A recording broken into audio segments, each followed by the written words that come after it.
We are looking at how to pronounce the name of this creek and famous battle in history or battle.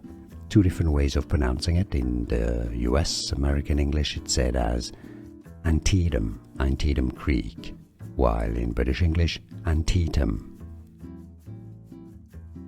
We are looking at how to pronounce the name of this creek and famous battle in history or battle.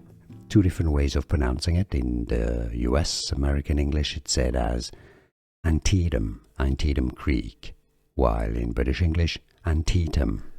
Here are more videos on how to pronounce more confusing words and names too many mispronounced. Like this video if you found it useful. I appreciate your support. I'll see you soon and thanks for watching.